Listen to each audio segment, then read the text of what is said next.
la Cámara de Comercio de Bogotá, la ANDA y Asomedios, les recomendamos que pueden seguir y aportar sus opiniones sobre los temas tratados en las cuentas de Twitter @cámaracomerbog, @andacol y @asomedios, usando el hashtag El Círculo en Bogotá. Muchísimas gracias, bienvenidos todos. Quiero agradecerle al Círculo de Montevideo por invitarnos a este panel de lujo, al querido presidente Julio María Sanguinetti. Querido Julio María, muchas gracias por siempre reunirnos en una cosa tan interesante. Y a todos ustedes, pues muy bienvenidos. Tenemos aquí un panel de lujo, ya los han presentado, así que yo me voy a ahorrar las presentaciones. Y el tema del presente panel es particularmente ambicioso e interesante, ¿no? El vaivén de los valores. Yo no sé si es un vaivén, si es un péndulo, si es parte del mundo líquido, si es una crisis de valores, pero sin duda el título nos presenta más dudas que respuestas, ¿no? En sí mismo. Algunos hablan de que el vaivén es un péndulo caracterizado por una creciente polarización entre izquierda y derecha. Y creen que ese vaivén de los valores tiene más que ver con esa extrema polarización, con el achicamiento, digamos, del centro político, y que lo que pasa es que ese péndulo cada vez es más amplio. El presidente Duque hoy habló precisamente del ideologismo, lo que él llamó el ideologismo, y de la inestabilidad que acarrea este debilitamiento del centro en los gobiernos democráticos. Otros creen que más bien este es un vaivén para los de la antipolítica, no ese péndulo entre derechas e izquierdas cada vez más amplio, sino que más bien apuntan a un nihilismo que desconoce de lleno la estructura democrática. Pero también hay otros que se refieren a ese vaivén más bien como esto que se habló hoy en la mañana, ¿no? Como el surgimiento o el fortalecimiento del populismo, de los nacionalismos, más bien de que vienen valores menos democráticos. Y por lo tanto, como decía el presidente Sanguinetti, temámosle a la desmesura tanto como al fuego. O sea que hay un tema de desmesura, más bien de valores menos democráticos que atenta contra el discurso democrático. Hoy tenemos con nosotros tres extraordinarios panelistas, donde vamos a hablar de polarización social, vamos a hablar del resurgimiento de la retórica antagonista, de la desconfianza institucional, para seguir la conversación que tuvimos hasta ahora. Yo solo quiero, si ustedes me permiten, darles algunos datos. ¿Así? ¿Aló? ¿Mejor ahora? ¿Sí? Yo quisiera darles algunos datos sobre nuestros países, para tenerlos en cuenta en nuestra discusión. Una, hablamos mucho de la desconfianza con las instituciones políticas, las instituciones democráticas, los parlamentos, las cortes de justicia, con los gobiernos, pero hemos hablado menos de la desconfianza interpersonal, que está también en la base de lo que estamos hablando. En América Latina tenemos una de las mayores desconfianzas interpersonales de todas las encuestas que se conocen sobre desconfianza interpersonal. Solo el 14% de la población latinoamericana confía en sus coetáneos, solo un 14%. Confían en la familia, en los amigos muy cercanos, pero no confían en el vecino y no confían en el otro, que es también una base muy importante. Hablaba usted, querido presidente González, de que no es solo la razón, que tenemos que hablar también de las emociones, ¿no? Bueno, esto tiene una base emocional muy fuerte, el miedo y la desconfianza son temas que están muy presentes en nuestra región. El 75% de la población de América Latina cree que hay un muy fuerte conflicto entre grupos de la sociedad. Un muy fuerte conflicto entre grupos de la sociedad. Ven la sociedad en grupos antagónicos, entre pobres y ricos, entre hombres y mujeres, entre empresarios y empleados, y creen que el 75% cree que la dinámica de la sociedad no tiene, o que la sociedad no tiene un proyecto común de sociedad, que lo que estamos viviendo son grupos antagónicos en la dinámica social. Y hay una encuesta que no se hace aquí en nuestra región, pero que habla de la polarización política. En Estados Unidos hay una encuesta, un estudio que no sé si algunos de ustedes conocen, que habla de la polarización afectiva. La polarización afectiva. Y lo que preguntan es que, en la política, ¿no? Lo que preguntan es ¿qué tanto respetas a una persona de otro partido político? ¿Qué tanto respetas a una persona de otro partido político?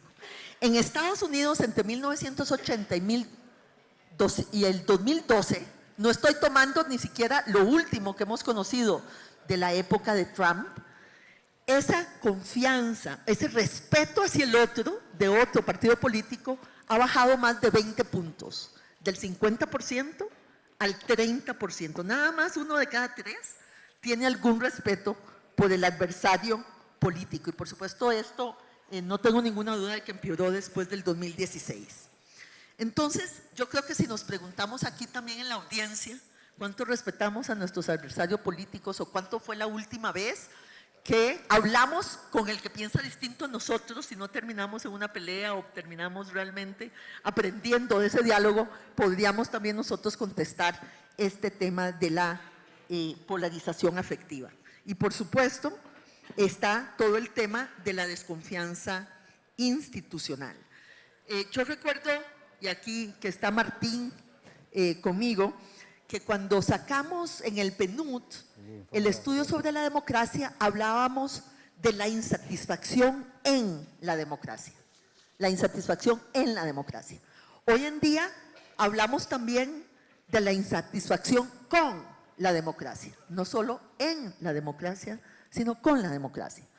No hay duda de que la expansión de los sectores medios, como dijo el presidente Lagos, es una de las razones en el sentido de una mayor exigencia de los sectores medios hacia las instituciones. Ya no quieren solo acceso a los servicios, quieren calidad de los servicios. Son menos tolerantes con la corrupción y son menos tolerantes con las desigualdades. Y eso está bien, pero cuando eso se transforma en una insatisfacción con la democracia, no solo en la democracia, estamos en un momento distinto de la discusión de los valores en la región, en nuestra región. Y no hay duda de que la desconfianza personal e institucional son parte de ello. Entonces yo le pregunto a los colegas que tenemos en el panel, y voy a ir primero con Albert Rivera, porque se ha hablado hoy, Albert, mucho del centro. Vos, que sos una de las personalidades políticas más importantes hoy en día en España, que has formado un partido nuevo, hablábamos también de los partidos nuevos, que de alguna manera se ha roto ese bipartidismo en España. ¿Piensas que de verdad el centro tiene posibilidades de fortalecerse en la dinámica que estamos viendo hoy en día? ¿Cómo ves vos los grandes retos que eso tiene para un partido como Ciudadanos? En primer lugar, gracias por… ¿No se escucha el micro? No sirve. ¿Ahora? ¿Ahora sí? Sí. ¿Sí? ¿Hola? Sí. Sí. Bueno, en primer lugar quiero aprovechar este turno de palabra para agradecer a todos los miembros del Círculo de Montevideo la invitación, especialmente al presidente Sanguinetti y a toda la gente que me ha invitado. Es un honor para mí, un aprendiz entre maestros, poder compartir este panel y escuchar a voces tan autorizadas y a gente a la que admiro. Dicho eso, yo, por polemizar desde el principio, yo es que discrepo que hoy se solventen las respuestas, como decía el presidente Duque, con la etiqueta o con las etiquetas de izquierda o derecha. Es decir, yo creo que sí que existen ideologías, creo que la socialdemocracia es una ideología, el liberalismo es una ideología, los demócratas cristianos son una ideología, o conservadores, comunistas, ecologistas, hay ideologías y es interesante. Yo me considero un liberal, me considero una persona progresista, constitucionalista en mi país, pero creo que no se solventa solo con preguntas o respuestas de la izquierda o la derecha, ¿no? Y por eso creo que es la verdadera batalla del siglo XXI, intelectual y política. Yo no creo que sea entre socialdemócratas y demócrata cristianos. De hecho, creo que los socialdemócratas y los demócratas cristianos y los liberales, en Europa, por ejemplo, en mi continente, han conseguido en 50 años grandes cosas después de la Segunda Guerra Mundial. Éxito tras éxito hasta finales de los 90, principios de los 2000. Pero la globalización ha transformado la sociedad. Si consumimos la música de manera distinta, ¿verdad? Por Spotify o por iTunes, si trabajamos de manera distinta, si compramos de manera distinta, pues o en un colmado o por Amazon, si todo se está transformando, la pregunta es, ¿por qué la política no se va a adaptar a la globalización? Por tanto, yo soy optimista. Yo si miro al mundo desde bastante altura, yo creo que estamos mejor de lo que estábamos y estaremos mejor en un futuro. Soy optimista por naturaleza. El problema es que estamos en una transición, en una tormenta, en un momento delicado, en el que según las decisiones que se tomen puedes estar peor o mejor. Pero yo creo que la globalización ha traído cosas buenas. La globalización nos da oportunidades en todo el mundo. Podemos viajar por todo el mundo, podemos convivir, trabajar, convalidar títulos universitarios, empleo, aprender idiomas en todo el mundo. Se hablaba de desigualdad. Hay desigualdad entre los países, entre las clases de los países, pero hay menos desigualdad que antes. No es cierto. Hoy en día se está igualando el mundo, porque hay países emergentes que tienen menos desigualdad. Otra cosa es la desigualdad interna en una sociedad. Claro que hay desigualdad dentro de Estados Unidos, hay gente que ha caído con la crisis, o de España, y esa clase media ha venido a menos. Pero los datos reales de pobreza no son los mismos que los que teníamos hace 40 o 50 años. Hay países que están emergiendo. Por tanto, yo creo que la globalización es una oportunidad para que la política también se transforme y que colaboremos aquellos que tenemos ideas, bueno, con matices distintas, pero que compartimos la batalla al verdadero adversario. El sarampión de la globalización es el populismo y el nacionalismo, que son dos caras de la misma moneda. Y creo que ahí está la verdadera batalla. Lo vemos en mi país y en otros países también está surgiendo el mismo problema. Vamos a tener que unirnos los que creemos en una democracia liberal, con nuestros matices, pero unidos para combatir a los que quieren destruir nuestras instituciones o a los que quieren destruir nuestro país. Y no veo otro camino. Yo me veo más cercano a una persona socialdemócrata o un demócrata cristiano que a un populista. Y soy liberal, pero creo que tengo más cosas en común. Comparto valores, comparto los valores de la Ilustración, comparto la separación de poderes, comparto la Constitución, comparto en mi tierra y en mi continente el europeísmo. Por tanto, creo que podemos decir que más allá de izquierda, centro, derecha, la batalla intelectual y política hoy es precisamente a los que quieren, de una manera simple, liquidar nuestras instituciones, ¿no? En ese sentido, yo quiero poner encima de la mesa también el debate que se ha abierto antes, porque creo que es fundamental entenderlo o intentar entenderlo para combatir a esas ideologías. Para derrotar al populismo, la mejor manera es derrotar las causas del populismo. Si nos pasamos el día criticando a los populistas, pero no atacamos la desigualdad, no mejoramos la educación, el empleo sigue siendo precario, hay gente que se cae, pierde su empleo y no se recapacita para un nuevo empleo, entonces el populismo gana. Si hay corrupción, el populismo gana. Por tanto, vamos a intentar ir a la raíz del problema. El populismo es la consecuencia de los problemas de una sociedad. Y hoy en día los ciudadanos tienen un equilibrio difícil entre sentirse protegidos y sentirse libres, entre sentirse de su tierra, pero sentirse en el mundo, la identidad de la que hablaban antes. Por tanto, no simplifiquemos tampoco. La identidad es respetable siempre que no vaya contra los derechos de ciudadanía de los demás. En mi tierra, por ejemplo, hay quien piensa que la identidad es el único patrón válido. Y yo creo que el patrón es la ciudadanía, los derechos de ciudadanía. Uno se puede sentir más o menos español o catalán o vasco, pero tenemos derechos compartidos gracias a una Constitución, ¿no? Por lo tanto, yo quiero ser optimista. Creo que estamos ante una tormenta complicada de gestionar, pero los valores de la Ilustración están vigentes. Y en esto quería detenerme para acabar este primer turno. La emoción y la razón, de la que hacían referencia antes el presidente Fernández y el presidente González. Yo creo que nos equivocamos en hacer una dicotomía de la razón y la emoción. Todos, cada persona, esto está estudiado, todos tenemos una parte racional y una parte emocional. La mostramos más o menos, decidimos en función de una u otra, pero todos tenemos una parte emocional y una parte racional. Si los que creemos en los valores de la Ilustración renunciamos a la emoción, nos ganarán los populistas. Son los maestros, es verdad, de la emoción, de las malas emociones, de los contravalores. Frente a la libertad, imposición. Frente a la igualdad, privilegio o egoísmo. Frente a la unión, división. Eso es lo que hace el populismo. Por tanto, yo creo que los valores de la Ilustración están más vigentes que nunca, pero a mí también me emociona la libertad. Yo cuando veo gente gritando libertad se me ponen los pelos de punta. ¿Y eso qué? ¿Racional o emocional? Pues las dos cosas. Y cuando veo gente solidarizándose y apoyando a otra gente, también me emociona. Y yo me pregunto, ¿los que creemos en la democracia liberal vamos a dejarle las emociones a los que quieren destruir la democracia liberal? ¿O vamos a utilizar las emociones para bien, para unir a la gente, para superar diferencias, para tener un proyecto común de país o de comunidad? Yo creo que hay que darles la batalla a la emoción, pero la emoción para unir, no para dividir, la emoción para dar libertad, no para quitarla, la emoción para igualar, no para separar o para hacer personas de primera y de segunda, ¿no? Entonces, yo en eso, si algo he aprendido en este tiempo, y creo que algo de eso tenemos también, la obligación, los líderes, digamos que tenemos mucho que aprender, es cómo darle la batalla a los adversarios verdaderos de la democracia liberal y no renunciar a esos instrumentos. Los grandes partidos y las grandes ideologías del siglo XX han hecho cosas muy bien, pero se tienen que reinventar o tienen que aparecer nuevas plataformas, nuevos partidos que tienen que existir, que recompongan esos espacios ideológicos desde la centralidad. Por tanto, desde la humildad de compartir eso con otras personas, con otros partidos, creo que ahí es donde hay que dar la batalla, sin perder de vista y sin equivocarse de adversario. Insisto, el adversario hoy para mí no es una persona que me quede un poco a mi izquierda, un poco a mi derecha. El adversario hoy es quien me quiere destruir mis instituciones, quien quiere liquidar mi país, quien no respeta los derechos constitucionales o quien quiere cargarse el proyecto común europeo.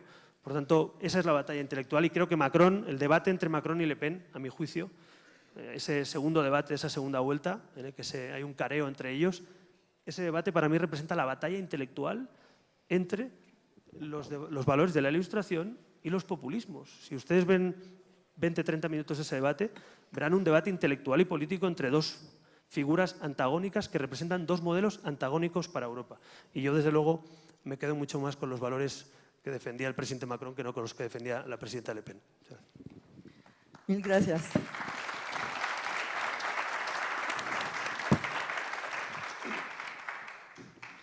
Querido Alberto, vos has sido un actor en la política española. Hemos oído realmente esta defensa que hace Albert de la forma de convivencia que ha construido España y de cómo los partidos nuevos están defendiendo esa forma de convivencia, esos derechos, pero en un mundo nuevo. Ahora, en ese mundo nuevo también tenemos otros fenómenos contextuales que atentan, digamos, contra lo que Albert ha dicho. Lo que él ha dicho sobre la identidad, hablamos poco de la identidad en el primer panel, yo creo que hay que recuperar esa discusión, cómo construimos identidades incluyentes y no identidades excluyentes en el mundo de hoy. Tenemos también el tema digital, el presidente Fernández habló también de que cada uno de nosotros termina informándose o leyendo solo aquello que fortalece lo que ya pensamos. O sea, tal vez lo digital no nos llevó, como creíamos inicialmente, solo a una gran comunidad mundial, sino hay también tribalismo digital con el que tenemos que lidiar. Tenemos todo el tema de las fake news, de lo que ves ahora, ¿qué es lo que más te preocupa con la experiencia que has tenido y con el protagonismo que has tenido todos estos años en la política española? Gracias, Rebeca. Déjame que antes de contestarte, yo también dé las gracias, porque todos nos hemos emocionado esta mañana viendo la intervención maravillosa, como siempre, del presidente Betancourt, dando las gracias al Círculo de Montevideo. Pero yo tengo que decir, y ahora voy a explicar por qué digo esto, que yo he tenido mucha suerte en mi vida y que este ha sido un auténtico regalo. Y que cuando hace 22 años el presidente Sanguinetti y el presidente González decidieron convocarme a participar, no sé si con la idea de escorar un poco a la derecha el círculo, que nació a lo mejor un poco más para allá. Bueno, pues, bueno, luego las cosas cambiaron, presidente, ya hay mucha más transversalidad de lo que parece, como dices tú, ¿no? Pero tengo que decir que fue un auténtico regalo y que a mí me ha servido no solamente en mi vida política, que me ha servido muchísimo, sino que me ha servido en mi vida personal, en mi vida y en mi enriquecimiento intelectual. Y esto lo digo porque, además de estar feliz con tu moderación, celebrar mucho coincidir con Martín, que creo que desde Viena no coincidíamos en el Círculo de Montevideo, en aquella maravillosa sesión que celebramos en Viena, pero sí para decir que yo celebro mucho que se haya invitado a Albert Rivera a formar parte de esta sesión y ojalá que de otras del Círculo de Montevideo. Y creo que es una decisión sin duda enriquecedora para nosotros, para el círculo, pero creo, y te lo digo con toda la modestia del mundo, porque yo aquí soy el último de todos, Albert, creo que es una oportunidad, creo que es una enorme oportunidad. Yo la aproveché en su momento de rodearte de gente que yo descubrí que no solamente sabían mucho más que yo, sino que además tenían la generosidad de compartirlo eso con aquellos que llegábamos y la generosidad de intentar a través de nosotros, que eran los que nos tocaba ejercer responsabilidades de gobierno, entonces completar la labor que ellos habían iniciado antes. Por eso el que una persona joven con una enorme proyección política como eres tú y lógicamente llamado a ocupar responsabilidades muy importantes en nuestro país, en España, esté hoy aquí en el Círculo de Montevideo, creo que es una muy buena noticia para ti, pero también es una muy buena noticia, sin duda, para el Círculo de Montevideo. Y dicho eso, tengo que decir que lamentablemente yo soy un poco menos optimista de lo que ha manifestado Albert Rivera. Yo coincido plenamente en el diagnóstico que él ha hecho, pero discrepo un poco en el pronóstico. Quizá obviamente porque soy mayor, quizá porque, como decía Felipe González, ya cuando has dejado la política y la has dejado para siempre, pues puedes hablar sin que tus palabras tengan las consecuencias que tienes cuando estás en el ejercicio de un cargo público, o quizá porque me he equivocado tantas veces en los pronósticos, me he equivocado tantas veces pensando que los populismos, que las quiebras de aquellos valores que nosotros pensábamos que eran irrenunciables no se iban a producir y después se han producido, que ahora tengo una actitud preventiva. Recordarás, Rebeca, en la reunión que tuvimos en Alicante, que no sé si fue la primera que viniste tú, fue la primera, tuviste una intervención formidable, como todas las tuyas, donde nos dijiste una cosa que a mí se me quedó grabada. Una frase. Dijo Rebeca Grisman: la democracia no es un dato. ¿Lo recuerdas? La democracia no es un dato. ¿Qué nos quiso decir con eso? Bueno, pues que nosotros pertenecemos a una generación que hemos vivido en democracia. Que yo no tuve que batirme contra un régimen que no era democrático, como le pasó en España al presidente González o como le pasó a mi propio padre, sino que yo prácticamente, desde que empecé a hacer vida pública, lo tuve todo regalado. Pensé que eso era una realidad, un dato, como dirías tú. Y eso, que lo valoramos y que lo celebramos, ha tenido un efecto paradójico, y es que lo hemos devaluado. Y hoy, cualquier encuesta que veamos, cada vez son más los ciudadanos, no que estén en contra de la democracia, populistas, que eso es otro peligro, pero hay otro peligro que está al mismo nivel. Son ciudadanos que no se sienten contrarios al sistema democrático, pero que no consideran que vivir en democracia es un elemento esencial para su desarrollo vital y personal. No, hay cosas mucho más importantes, como puede ser el puesto de trabajo, como puede ser su vivienda, como puede ser su bienestar, como puede ser su seguridad, como puede ser tantos y tantos parámetros que buscamos los ciudadanos. Que eso se lo dé una democracia o que no se lo dé, ya empieza a dejar de ser determinante. Y eso es muy grave. ¿Por qué? Porque eso es lo que hace que en estos momentos estén proliferando una serie de dictaduras blandas, de regímenes formalmente democráticos, realmente no lo son, y que no haya un sentimiento de protesta y de rebeldía. Es verdad, y hoy se decía aquí, lo decía el presidente González, con toda la razón del mundo, hay que ver las calles de Caracas con la gente sufriendo y muriendo. Y ya no mueren solamente en las calles, sino que mueren en las dependencias judiciales, como solamente ocurre en las peores de las dictaduras. Hay que ver la gente intentando recuperar libertades que ha perdido en Managua o en tantas otras partes donde existen este tipo de regímenes políticos. Pero hay que ver también esa conformidad que estamos empezando a tener con la renuncia a principios básicos de nuestro propio sistema democrático. Y por eso yo te decía, querido Albert, que ojalá, y además tengo que decirte que yo quiero estar equivocado y quiero que tú tengas razón, y quiero que tu generación y los que asumiréis esas responsabilidades políticas seáis protagonistas de que nosotros recuperemos nuestras certezas. Pero es verdad, hoy lo hemos dicho aquí se han hecho reflexiones importantísimas esta mañana. ¿Quién nos iba a decir a nosotros, de verdad, que después de la Segunda Guerra Mundial, Y sobre todo, se ha dicho, después de la caída del muro de Berlín, de la caída de todas las dictaduras comunistas, ¿quién nos iba a decir que esa era una situación hipotéticamente reversible? Y que esos valores, esos logros, esos derechos que habíamos alcanzado, eso que aquello, no sé si con mucho acierto y tampoco sé si muy bien interpretado, Fukuyama definió como el fin de la historia en el sentido de que era irreversible. Los logros que habíamos alcanzado hoy, sin embargo, desgraciadamente aquí, tenemos que decir, y lo tenemos que decir sin alarmar, pero también sin engañarnos a nosotros mismos, que tenemos unos riesgos inmensos. Que en la última reunión del Círculo de Montevideo solamente estábamos preocupados por los populismos de izquierdas, pero es que ahora estamos preocupados por los populismos de derechas. Y ahí está el resultado de lo que ha pasado en Brasil, que es que tenemos este domingo unas elecciones en Baviera, Alemania, donde un partido neonazi Alternativa de Alemania, hay encuestas que le dan hasta el 14% de los votos. El 14% de los votos en Baviera, la cuna del nazismo para toda Alemania. Y está volviendo eso, y eso está empezando a ocurrir. Es así. Y está el populismo. El otro día leí un artículo de Javier Cercas, que tenía una frase que me pareció lúcida, la anoté para decirlo aquí, que definía el populismo, decía: el populismo de hoy es la máscara posmoderna del totalitarismo de los años 30. La máscara posmoderna del totalitarismo de los años 30. Esa es la realidad. Esa es la realidad. Y no podemos disimular. Y no podemos decir que, bueno, que lo de Maduro es consecuencia de las dificultades económicas y que hay que transitar y transigir porque ya se arreglarán las cosas, porque no se van a arreglar.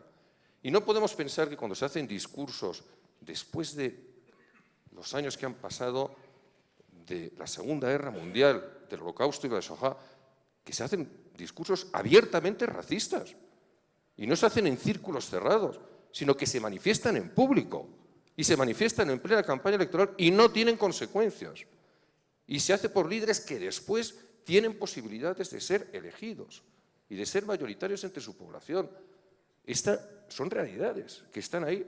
Y entonces, claro, ahí tenemos que hacernos dos preguntas. Y advierto que, desde mi punto de vista, la segunda es peor que la primera. La primera es la lógica. Dice, ¿quién se va a imponer? En la sociedad que las nuevas generaciones van a protagonizar, en esa tensión globalizada, pero localizada también, se va a imponer claramente la democracia liberal en la que nosotros creemos, o se van a imponer estas formas neopopulistas o populistas que desdibujan y disminuyen nuestros derechos y nuestras libertades. Pero bueno, esa es una pregunta que resolverá la evolución de la realidad, porque quizá la segunda pregunta, que es la verdaderamente grave y que condiciona la primera, es: ¿estamos dispuestos a dar esa batalla? ¿Estamos de verdad dispuestos a dar esa batalla? No digo ustedes y nosotros, que el solo hecho de que estemos aquí demuestra que al menos estamos preocupados, que no permanecemos en la indiferencia. Y nosotros hemos sido políticos. Yo admiro la incorporación de los empresarios al Círculo de Montevideo. Personas que han tomado la decisión de no pensar solamente en su actividad profesional, empresarial o en el bienestar de su entorno personal y familiar, sino que han dicho: yo quiero tener una responsabilidad, no una responsabilidad de gobierno, pero sí una responsabilidad de generar un debate público. Pero ¿y el resto de la sociedad? ¿Va a dar esa batalla? ¿Nos van a acompañar? ¿Os van a acompañar al ver? ¿Os van a dejar hacer? ¿No os vais a encontrar solos? Y como tú bien has dicho, esto no es un problema de ideologías, es que puede ser construido desde el centrismo, puede ser construido desde el socialismo, puede ser construido desde el conservadurismo, lo llamemos como lo llamemos, pero hay una fuerza muy potente enfrente, muy potente, muy potente. Y esto, pues lo tenemos que saber y ojalá lo consigáis. Pero yo os digo una cosa, hoy estamos peor que la última reunión del Círculo de Montevideo. Y tenemos que ver cómo vamos a estar, presidente Sanguinetti, la siguiente. Tenemos que ver qué va a pasar en estos 12 aproximadamente meses de intervalo que tenemos entre una y otra. ¿Qué es lo que va a pasar? Porque si dentro de 12 meses tenemos gobiernos en Europa y en el mundo occidental que han roto radicalmente los valores que desde nuestras distintas ideologías motivaron fundacionalmente la constitución del Círculo de Montevideo, entonces ya de una situación de preocupación podríamos pasar a una situación de alarma, Y termino, Rebeca, contestando a la pregunta con una anécdota, la pregunta que me has hecho sobre, y se ha hablado mucho hoy aquí también, los efectos digitales, los efectos de las nuevas tecnologías, los efectos de las nuevas redes, el desprestigio, no el desprestigio, retiro la palabra, perdón, la pérdida de influencia que los medios tradicionales de comunicación han tenido siempre, la convicción que antes teníamos de que cuando medios de distintas ideologías, aquí se hablaba también, coincidían en algo es porque ese valor compartido iba a ser asumido por la mayoría y que hoy, sin embargo, ha sido sustituido por la precipitación. ¿Dónde está el problema? Termino contando una anécdota. Cuando Oscar Wilde visitó Nueva York por primera vez en su vida, entonces no había tenido los problemas que tuvo después, era un personaje pues, muy reconocido y famoso, con todas las extravagancias que todos sabéis que tenía Oscar Wilde, le ofrecieron como homenaje, el alcalde de Nueva York, pensando que era lo mejor que podía darle, inaugurar la primera línea telefónica que comunicaba la costa este con la costa oeste de Estados Unidos. No recuerdo ahora mismo si hablaba con Los Ángeles o con San Francisco o con quien sea, pero él estaba hablando desde Nueva York. Montaron un gran show para eso, un gran escenario, y cuando le invitaron a tener esa primera conversación, vieron que le daba exactamente igual. Y el alcalde le preguntó, señor Wilde, ¿pero no tiene usted entusiasmo por ser la primera persona del mundo que habla de costa a costa en los Estados Unidos de América? Y la respuesta de Wilde fue, depende quién esté al otro lado del teléfono y lo que me tenga que decir. ¿Qué significa esto? Que lo importante son los contenidos, que la tecnología es instrumental, pero que lo importante son los contenidos. ¿Quién está al otro lado y qué me tiene que decir? Luego, por supuesto, que prefiero hacerlo por teléfono que no por carta, y que prefiero hacerlo a través de Internet que no por teléfono, y que prefiero hacerlo en una red compartida. Por supuesto que sí, pero no pensemos que tenemos perdida la batalla de la nueva tecnología solamente porque domina nuestras viejas formas de comunicarnos. La perdemos si no somos capaces de llenar de contenidos esas redes que demandan una inmensidad de información y de opinión. ¿Quién está al otro lado del teléfono y qué es lo que me tiene que decir? Si ganamos esa batalla, poco importa que sea a través de paloma mensajera o a través de la fibra óptica. Gracias, Rebeca.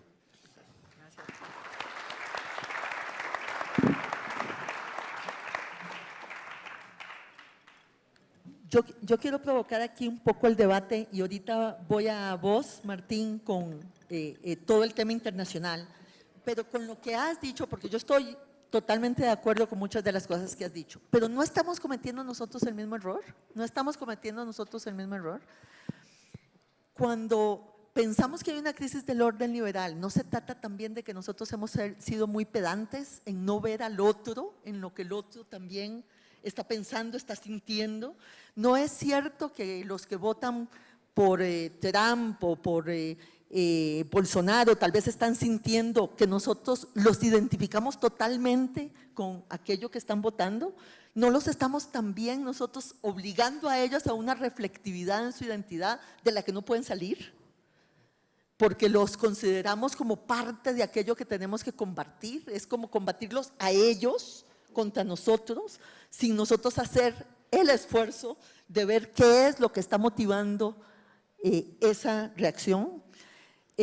Hay estudios, aquí hemos hablado de temas muy importantes en términos del new normal, de un crecimiento muy modesto, de los perdedores y los ganadores de la globalización, es cierto, el aumento de las desigualdades, todo eso está en la base sin duda alguna. Pero hay estudios que muestran que el tema identitario y el tema cultural han sido temas muy importantes de los resultados que hemos visto en las últimas elecciones. En un estudio que acaba de salir de Pippa Norris, ella dice que si hubiéramos querido predecir el Brexit, que lo que más definió qué pasó en el Brexit era dividir las poblaciones entre las que tenían menos de 50,000 habitantes con respecto a las otras. Que esa variable fue mucho más importante para entender el resultado que tal vez otras variables que nosotros hemos visto. Hillary perdió en Texas, pero ganó en Houston. ¿no? O sea, hay aquí temas adicionales que hemos abandonado nosotros en términos precisamente de los valores de las gentes, de lo que ellos están sintiendo o de los temores que están sintiendo. Un estudio de Brookings dice que en los distritos que votaron por Trump son aquellos que tienen menos personas nacidas fuera de Estados Unidos.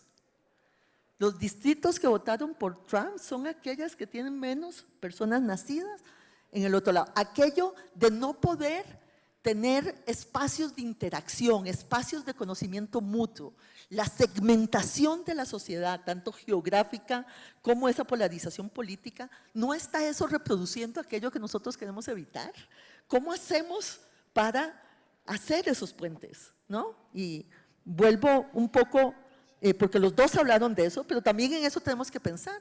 El economista acaba de sacar una reflexión sobre el liberalismo que a mí me parece muy importante y habla de la actitud de las élites que estamos con la Ilustración. No tenemos una reflexión nosotros que hacer sobre nosotros mismos en términos de los fenómenos que estamos viendo y que tal vez no entendemos en toda su magnitud.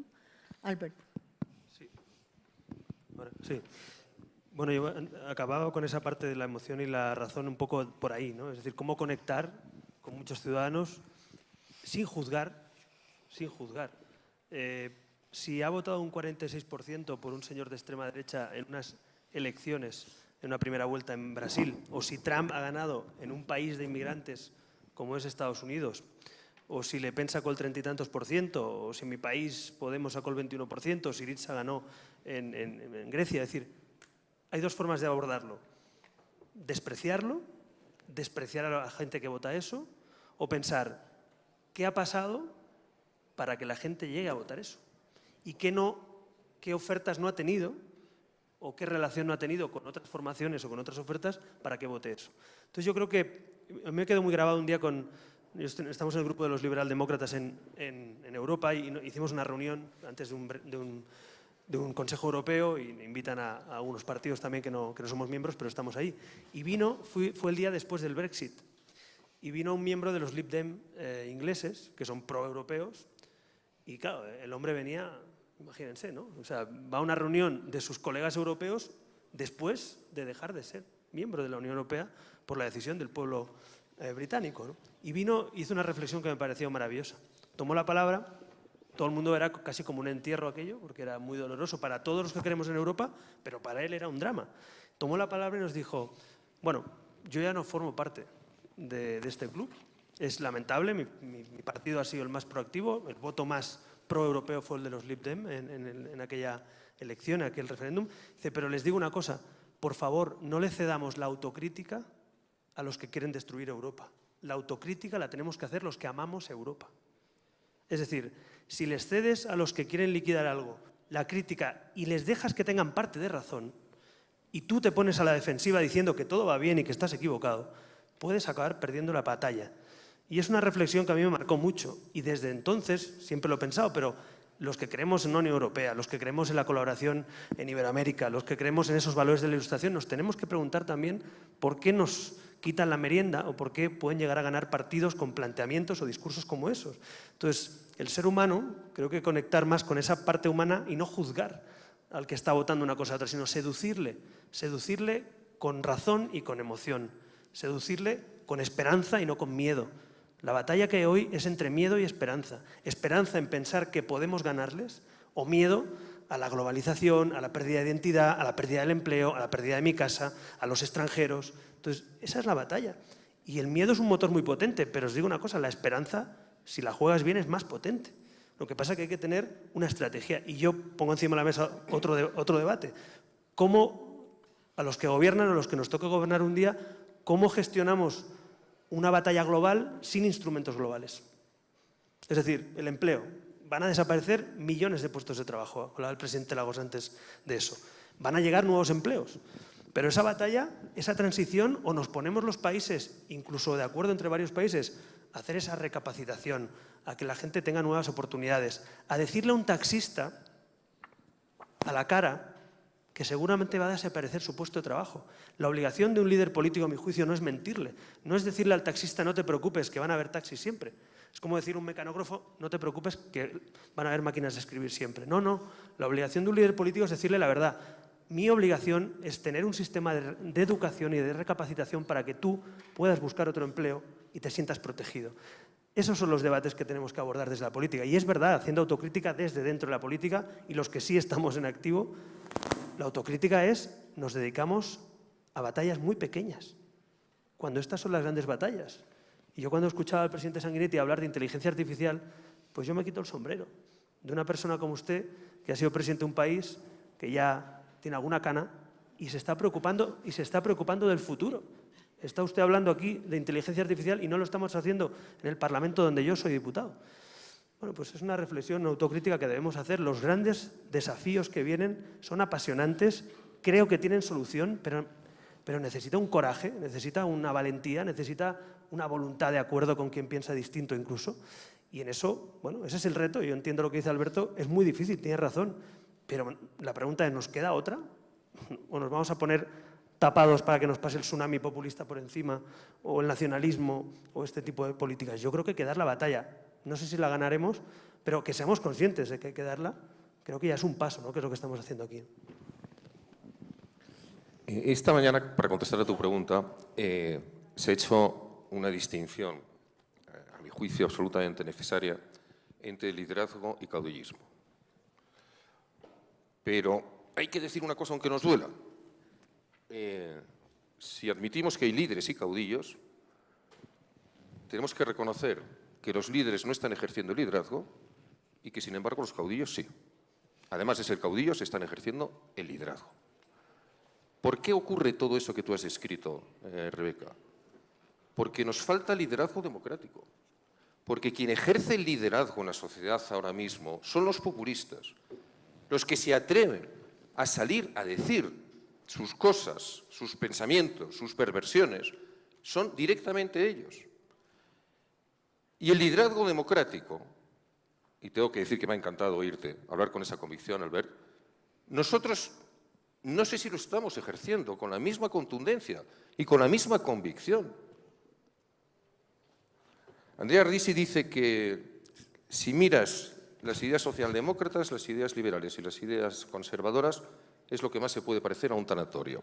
No llego a ese extremo, no llego a ese extremo, pero sí quiero decir, ¿dónde están los líderes? Por ejemplo, dentro de la izquierda, ¿dónde están hoy los González, los Schroeder, los Blair, los Prodi, los Jospin? ¿Dónde están en la derecha? Yo hago un elogio, y lo hago un elogio encendido al liderazgo que en momentos muy difíciles ha demostrado una persona como Merkel, Angela Merkel. Ahora yo, además admirable, y en contra y sabiendo el coste político que iba a tener para ella. Y lo hizo, porque sabía que tenía que hacerlo.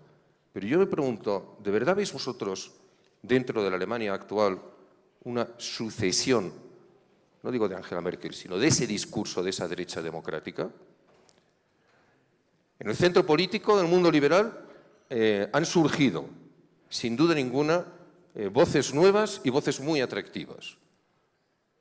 Macron, vamos a ver Macron, qué coste político tiene, como siempre ocurre en estas cosas, como le pasa a Macri en Argentina, en enfrentarse con la realidad y decir la verdad y hacer aquello que hay que hacer para deshacer la mentira que ha construido el populismo, que es lo que está pasando en Argentina, el coste político que está pasando Macri por desmentir la mentira del populismo, de que no se pueden tener precios públicos que cubran el 90% del coste, que al final le tienes que decir al ciudadano lo que le cuesta cada cosa. Ahora, que eso tiene un coste político, indudablemente que sí, que lo tiene. Yo te contesto, creo que nuestros líderes políticos democráticos tienen que tener carisma, tienen que tener ideas, tienen que tener energía, tienen que tener valentía, tienen que ejercer ese liderazgo. Y ese liderazgo jamás puede sustituir a las ideas, pero la democracia nos ha demostrado que sin grandes líderes las mejores ideas se quedaban ahogadas en el charco. Hace falta líderes que las defiendan con convicción y que las lleven con ese entusiasmo. al que tú hacías referencia. Eso es lo que creo que necesitamos. Porque los que están en los extremos populistas, me da igual que sean de un color que de otro, esos no tienen ningún reparo a manifestarlo. Y esos son los que salen a la calle. Y Albert Rivera lo sabe mejor que yo, eso lo hemos vivido en España. Lo hemos vivido en España. Que aquellos que en nombre de la democracia han querido acabar con la libertad, rompiendo nuestros derechos y libertades, es decir, rompiendo nuestra Constitución, es decir, rompiendo nuestro país, sin embargo, se pronuncian ante la opinión pública reclamando una legitimidad que no solamente no tienen, sino que además no pueden justificar. Y nosotros, muchos de nosotros, no este señor que tengo a mi izquierda, pero muchos de nosotros, en lugar, y tampoco el presidente González, pero muchos de nosotros no hemos respondido ni con esa fuerza ni con esa energía ante lo que era, desde la ruptura de España, una absoluta ruptura del sistema democrático en Cataluña y desde Cataluña para toda España. Definitivamente la convicción, ¿no? Pero es la convicción de los principios, porque tenemos que buscar también nuevas respuestas. Martín, ¿y el sistema internacional? Estuvimos ahora en la Asamblea de Naciones Unidas, ¿no? Y desde la Asamblea de Naciones Unidas oímos, más que nunca probablemente, discursos de crítica y de escepticismo y de ataque, en algún sentido, al sistema y a la arquitectura internacional. ¿Qué podemos hacer nosotros desde las instituciones internacionales? Bueno, muy buenas tardes y bueno, una alegría estar en el panel, es verdaderamente un privilegio el reencuentro. Alberto, un gusto también estar contigo, Albert, y por supuesto con Rebeca, con quien trabajamos durante tantos años. Yo hago un saludo cargado de admiración a todos los miembros del Círculo y cargado de reconocimiento, presidente Sanguinetti y señor Carlos Lim, realmente por la invitación que me han hecho. Yo posiblemente voy a entrar en la dimensión internacional tratando de calificar lo que estoy escuchando durante toda la mañana y simplemente lo que tengo es algunas observaciones desde la modestia y la humildad, porque se ha dicho casi todo, pero tratando de cambiar el curso de la construcción de la idea. Y es porque yo creo que estamos discutiendo sobre una de las inquietudes más profundas de nuestro tiempo y volveré luego al panorama de lo internacional, pero fundamentalmente porque creo que efectivamente estamos limitados de instrumentos, pero lo que tenemos que hacer, si aplicamos la inteligencia a tratar de entender los nuevos tiempos, deberíamos seguramente increpar las consecuencias. Y desde ahí voy a tratar de partir con algunas reflexiones que es lo que voy a intentar ahora, Rebeca, en esta invitación que se nos hace a pensar o a traer hacia nosotros el arte de pensar. Y tal vez la conexión muy sencilla, lugar común, que yo hablo desde lo internacional, porque sería terrible hablar desde mi parcela y posiblemente lo haré después, pero voy al lugar común que vivimos en un mundo que es interdependiente y que es globalizado. Aquí se ha manifestado de manera repetida, etcétera, pero yo creo que eso significa que tenemos una dependencia mutua y que estamos compartidos.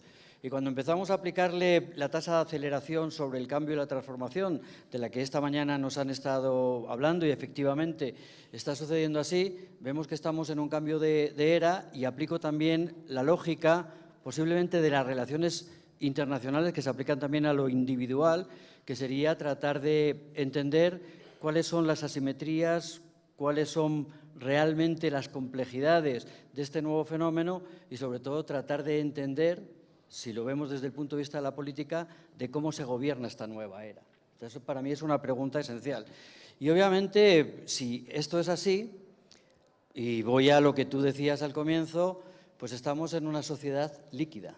Quiere decir, una sociedad que ha perdido la precisión sobre ciertas configuraciones, sobre ciertas formas y que realmente esa tasa de aceleración que tiene el cambio nos lleva inevitablemente a la pérdida del reino de la certeza y a la realidad de esta incertidumbre que estamos enfrentándonos. Y para mí tiene claramente tres traducciones o tres consecuencias muy sencillas y se definen por palabras que se han mencionado también esta mañana. Es el individualismo, Y estoy hablando ya de la estructura de valores, es decir, esos hábitos y costumbres que determinan nuestro comportamiento, y ojalá que tengamos esa capacidad, presidente, desde lo aristotélico, de pensarlo en la virtud para que rijan verdaderamente el bien común, esos valores que todos queremos construir, pero a lo que voy es el individualismo, es el miedo y es la desconfianza. Y ahora lo califico y después lo aplico algunas pistas posiblemente que nos den algunas, tal vez, perspectivas de solución. ¿Por qué estoy diciendo el individualismo? Porque realmente estamos en una época marcada por el yo. Y obviamente esta retracción hacia uno mismo nos hace que los valores sean, y lo estamos viendo en todas nuestras sociedades, y también Bauman lo ha expresado de manera absolutamente muy clara, es el tema del egoísmo, del narcisismo, es decir, la ruptura del vínculo con todo lo que nos comparte. Pero eso es una situación en la que tal vez los parámetros del consumo nos llevan a entender filosóficamente qué es lo que está pasando en nuestras sociedades. Lo segundo que he mencionado es el tema del miedo. Y aquí voy a hacer posiblemente una abstracción con algunas de las cosas de las que nos pasan. Los riesgos y las amenazas han sido mutualizados, es decir, si estamos en esa sociedad de dependencia mutua y todo lo compartido, lo que verdaderamente nos está pasando es que vemos que hay un mundo nuestro que se siente amenazado y un mundo externo que es amenazante. Y entonces hemos desarrollado estas identidades nacionales extremas, el hecho verdaderamente de tener la xenofobia, la intolerancia, la búsqueda del odio hacia el otro porque nos sentimos amenazados por esas realidades que no entendemos. ¿Y por qué decía la simplificación? Porque este ámbito del temor nos lleva a la reconstrucción de los muros, no hace falta decirlo. Usted está en un país donde se están enfrentando con esa realidad. La metáfora del muro verdaderamente nos describe esa sociedad en la que nos sentimos verdaderamente amenazados por algo que no entendemos en su propia dimensión.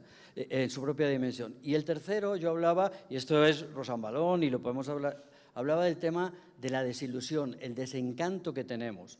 El desencanto que tenemos sobre los ideales que nos prometieron de esa vida compartida, de estos regímenes democráticos en la que todos aspirábamos a la libertad y la igualdad. Pero tenemos, efectivamente, malestar en la democracia, pero yo creo, Rebeca, que todavía no tenemos malestar con la democracia. Y la prueba que es lo que está pasando porque hay un reclamo de que ojalá, y como dice Crick, efectivamente, cuanto más podamos corregirla, mejor será nuestra democracia. Es decir, es bueno que la cuestionemos. Pero vuelvo al tema de la desconfianza.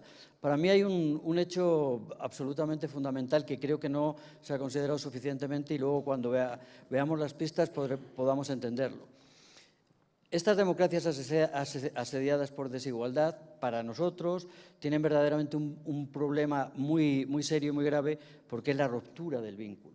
Es decir, siempre habíamos pensado que teníamos esa, llamémosle, triangulación entre Estado, mercado y sociedad, pero tristemente lo que estamos viendo en el día de hoy es que hay ese pacto fundante que tenían nuestras sociedades, que es el contrato social, está claramente erosionado, está claramente dañado. Y yo creo que es importante que lo repensemos desde el punto de vista de cuáles serían las búsquedas con respecto a la creación de estos escenarios de futuro que a todos nos gustaría, fundamentados en unos valores que nos ayuden a pensar en eso compartido que realmente persiga el interés general.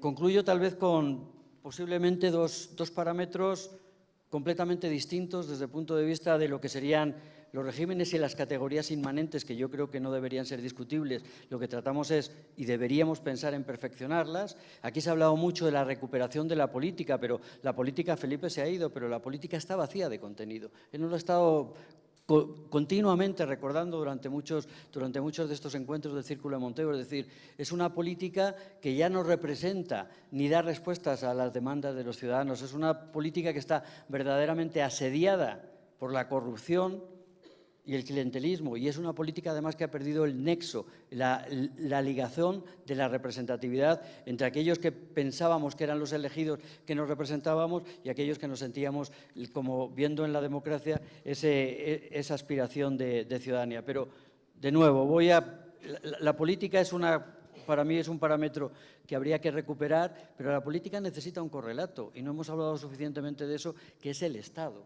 Para mí el Estado, se ha hablado aquí, se ha dicho sobre la institucionalidad, pero yo considero que pensar una institucionalidad, un Estado inteligente para el siglo XXI es un hecho absolutamente esencial. Yo no voy a entrar en detalle porque estamos escasos de tiempo, pero me lleva de nuevo al vínculo entre estas tres cosas, que sería para recuperar esa noción de aspiración democrática, de construcción de ciudadanía que todos tenemos y no solamente de régimen electoral.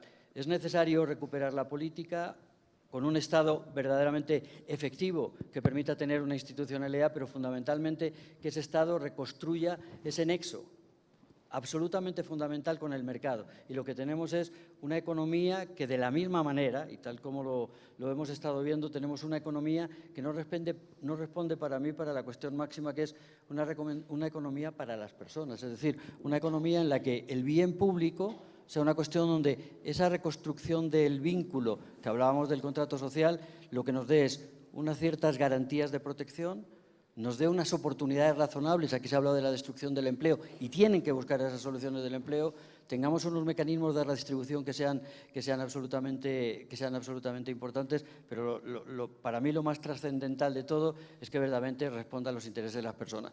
Dejo 4 titulares para terminar con respecto a los valores y ahora voy al tema internacional. Y me toma simplemente un minuto, es el tema de, efectivamente, la recuperación del humanismo. Ojalá que ese humanismo esté basado en unas categorías que para mí son absolutamente esenciales, pero que tienen que ser repensadas desde el punto de vista no solamente de la libertad y la igualdad, pero la solidaridad, que tiene que estar realmente fundamentada en la singularidad, la reciprocidad y el sentido de comunidad, y el hecho, para mí, absolutamente esencial, Rebeca, y con esto termino, es el tema de la responsabilidad colectiva. Es decir, la pérdida de solo hay que ver la Asamblea General. Hemos sido incapaces de generar un discurso que represente que estos problemas que son globales necesitan acciones concertadas para que verdaderamente podamos buscarlas. Pero vuelvo al tema de la responsabilidad colectiva. Es el sentido de los límites. Hemos perdido el sentido de los límites.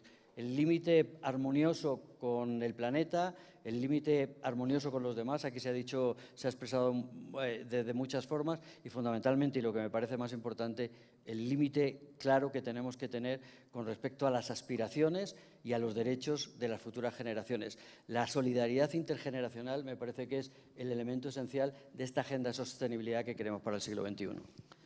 Alberto, querías brevísimamente, referirte. para introducir desde la más absoluta conformidad con tu discurso un elemento de complejidad, con una anécdota de algo que ocurrió ayer al verte en el Parlamento. Ayer se reunió una comisión conjunta, Congreso y Senado. Yo, a pesar de que me he ido del Congreso, lo sigo con mucho interés. Se reunió una comisión conjunta del Congreso y Senado para hablar de ciberterrorismo. Y compareció un coronel que yo tengo referencias extraordinarias del muy serio de la Guardia Civil, para decir cosas, como era puerta abierta, no era puerta cerrada, se puede contar, para decir cosas muy preocupantes, muy preocupantes.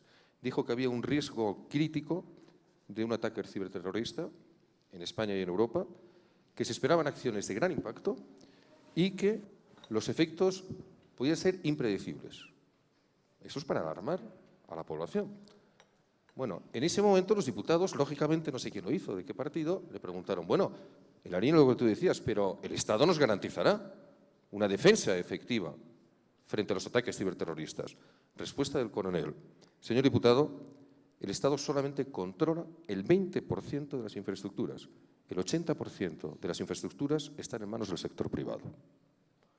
¿Por qué introduzco esto? No estoy pidiendo yo de ninguna de las formas que dejen de estar en manos del sector privado, entre otras cosas porque perderíamos toda la eficiencia. Lo que estoy diciendo es que ese sector privado que controla el 80% de las infraestructuras que son susceptibles de ataques cibernéticos, tienen ya responsabilidades de Estado, aun siendo empresas privadas, pero tienen responsabilidades de Estado. Y tienen responsabilidad de compartir su información, de compartir su prevención, de hacerlo conjuntamente con las instituciones públicas para que los ciudadanos estemos tranquilos. ¿Por qué digo todo esto? Porque se ha complicado mucho. Lo que hace a lo mejor 15 años el Estado nos podía dar y nos podía resolver, hoy no nos lo puede dar. Y no podemos volver de ninguna de las formas a una idea de que todo tenga que estar en manos del Estado. Pero esto que decimos de la seguridad, lo podríamos decir también de la educación, Lo podríamos decir también de la sanidad, lo podríamos decir de las políticas existenciales. Es decir, hoy el Estado es un actor determinante y probablemente tiene que ejercer el liderazgo, pero un Estado que le dé la espalda a la sociedad civil, que no entienda que el sector privado es determinante del éxito del funcionamiento de la propia sociedad, será un Estado necesariamente abocado al fracaso. Sí, yo creo que el Estado es un invento del hombre magnífico, pero es un invento del hombre básicamente para dos funciones: para garantizar derechos y libertades y, en ese contrato social, para recaudar dinero a cambio de servicios. Y es otro de los temas que yo creo que debemos abordar también, lo decía Iván Duque antes y estoy muy de acuerdo. Las nuevas tecnologías también pueden revolucionar ese Estado inteligente. Vino hace poco una escuela de verano que hicimos en Ciudadanos, un hombre magnífico, un chico joven de 34, 35 años, neurólogo español, y nos dio una lección allí de cómo, por ejemplo, el Big Data puede salvar vidas con la información agregada que puede tener un sistema sanitario, anónimo, protegiendo libertades, protegiendo anonimato. Pero yo quiero un Estado inteligente que sepa qué posibilidades tengo de un infarto, que sepa qué posibilidades tengo de una mujer, si puede tener un hijo o no lo puede tener, que sepa qué probabilidades tienes de morir o no, que si eres alérgico. Es decir, las nuevas tecnologías pueden verse como amenaza, pero si las gestionamos bien, son poderosísimas. Tener un servidor en un Estado único, lo de dinero que puede ahorrar un Estado en vez de tenerlo repartido como está hoy en día. Es decir, hay muchas fórmulas en la sanidad, en la educación, sistemas educativos. Entonces, yo cuando decía que era optimista, no me refiero a que no sea consciente de todos los riesgos que tenemos. Digo que si me ponen todos los instrumentos que tenemos delante para transformar el Estado, para mejorar las políticas de recapacitación y educación, para conectarme en el mundo, para poder tener oportunidades con un tratado de libre comercio y vender mis productos en la otra punta del mundo, eso es maravilloso. Vivimos en un mundo maravilloso. Solo hace falta que los que defendemos esos valores tengamos el coraje, la capacidad, la inteligencia de ir por el camino adecuado y de convencer y seducir a la población. Claro, el despotismo ilustrado estaba muy bien, pero no te tenían que votar. Me refiero que, claro, tener grandes ideas ilustradas, pero luego tienes que ganar elecciones para poder gobernar y para poder hacerlo. Entonces, ese es un debate muy interesante. Los que hemos sido candidatos sabemos que eso también condiciona, claro que condiciona, porque tienes que convencer al ciudadano y está bien que le tengas que convencer, pero por eso digo que utilicemos todos los instrumentos de comunicación también, igual o mejor que los populistas, para convencer de eso. Pero Alberto hace una reflexión muy interesante. Si le dices a un ciudadano la verdad, tienes que tener mucho coraje para decírsela. Por ejemplo, lo que decía antes de que alguien que va a perder su empleo, un minero en España. El presidente González sabe lo que es la reconversión de nuestro país, pero gobernó y lo hizo, con coraje. Y ahora seguramente lo de los mineros nos pasará pues, con el transporte o con otros ámbitos. Habrá que decir la verdad y decir, oiga, no, mi obligación es protegerle a usted y ofrecerle una oportunidad de trabajar en su país. Creo que eso es un debate para los que somos candidatos, hemos sido candidatos también muy interesante, porque una cosa es la teoría y luego es convencer al ciudadano que, como decía Iván Duque, es democracia diaria, ¿eh? Como metas un resbalón así, estás fuera. Y no es que estés fuera de tu carrera política, que es lo de menos, es que no puedes transformar tu país. Por tanto, tienes una responsabilidad, si quieres transformar tu país, de no resbalarte, de atender cada día a los ciudadanos. Entonces, hay que combinar esa teoría de la transformación con el día a día de la gestión de un político que tiene que llegar a gobernar, y gobernar bien, y gobernar un tiempo para poder transformar la sociedad. Me parece una reflexión también que también hay que introducir, si no nos quedaremos en la teoría. ¿Y por qué hacen esto algunos políticos? ¿Y por qué algunos ciudadanos votan a esos políticos? Bueno, quizá hay que adentrarse un poquito en las causas y hacer las cosas de otra manera o tener el coraje de cambiar las reglas de juego para poder hacerlo de otra manera, ¿no? Eso me da la oportunidad para entrar a este otro tema, ¿no? El próximo año se cumplen 100 años de la OIT. Y, por lo tanto, hay un montón de comisiones que están hablando sobre el futuro del trabajo o el trabajo del futuro o como queramos verlo, ¿no? Yo estoy en una comisión que hizo la OIT precisamente para pensar sobre cómo va a ser ese mundo que viene. Una de las cosas interesantes que me parece es que se ha puesto mucho énfasis en que va a haber, y hay muchos que han hecho números sobre cuántos empleos se van a perder, cuántos empleos va a sustituir la automatización, etcétera, etcétera. Yo ahí estoy de acuerdo con Carlos Slim que todo se ha exagerado en el lado negativo. ¿no?, de esta nueva transformación. Yo no creo, todavía nadie me ha convencido de que esta cuarta revolución industrial es totalmente distinta a las otras, en el sentido de que sí hay disrupción, pero que en el largo plazo, no necesariamente tenemos que ir a un desempleo estructural excepcional. Usted se refirió a eso también, querido presidente Lagos. Yo no estoy convencida de eso. Más aún, en los países donde hay más robotización, no es donde hay más desempleo. Lo que sí pareciera que todos los estudios apuntan, porque en los números no hay acuerdo, pero lo que sí pareciera es que la desigualdad ha aumentado y que tiende a aumentar. O sea, que tenemos un problema con la desigualdad y la posibilidad de que nuestros sistemas democráticos efectivamente puedan soportar, digamos, unas desigualdades que crecen sin que hagamos nada para evitarlos. Ahora, en ese escenario también hay un problema de la organización de los trabajadores o de la voz para tener una conversación social distinta con el sector privado y con los distintos sectores de la sociedad. ¿Por qué? Porque obviamente no estamos frente a un mundo donde lo que va a haber es aglomeración en un mismo lugar de trabajo. Va a crecer muchísimo más lo que se llama el trabajo desde la casa o los trabajadores de plataformas digitales o la cuenta propia, y eso requiere otro tipo de organización para la participación democrática en las decisiones de esos sectores de trabajadores. Entonces tenemos varios problemas, ¿no? En términos de la representación institucional. Y yo me pregunto, ¿tenemos en la democracia incentivos suficientes para pensar en el largo plazo? Porque yo también soy optimista. Yo creo efectivamente que podemos hacer cosas para que ese no sea el resultado.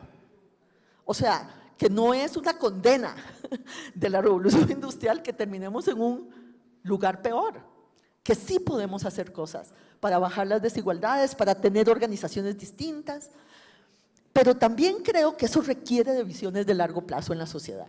Y mi pregunta es, ¿cuáles son las instituciones democráticas que nos permiten los incentivos suficientes para pensar en el largo plazo? Tenemos ese problema también en las empresas.